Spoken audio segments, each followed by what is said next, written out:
అందరికీ praise the lord. ఈ సమయంలో దేవుని వాక్కు మనతో ఇలాగ సెలవిస్తుంది. నిత్యము ఆనందధ్వని చేయుదును అని కీర్తనాకారుడు దావీదు కీర్తనలు 5:11లో రాశాడండి.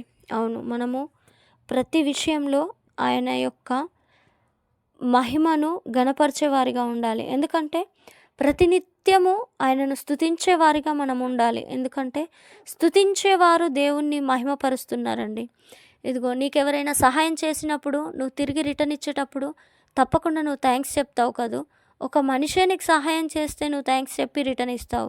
అది మరి దేవుడు మన జీవితాంతము మనకు, మన పిల్లలకు, మన తరతరాలకు తోడై ఉండి మన ప్రతి అవసరాన్ని తీరుస్తున్న దేవుణ్ణి బట్టి ఇంకెంత స్తుతించేవారిగా ఉండాలి. ప్రతిరోజు ఆయనని స్తుతించేవారిగా, ఆయనని మహిమపరిచేవారిగా, ఆయనను కీర్తించేవారిగా మనం ఉండాలని ఆ యొక్క దావీదు కీర్తనకారుడు సెలవిస్తున్నాడు. ప్రభువు నీకిచ్చిన రక్షణను బట్టి, ఆ యొక్క పరలోక రాజ్యంలో స్థానాన్ని బట్టి నిత్యము నువ్వు స్తుతించేదానిగా, స్తుతించేవాడిగా ఉండాలని ఈ సమయంలో ప్రభు ఆశిస్తున్నాడు.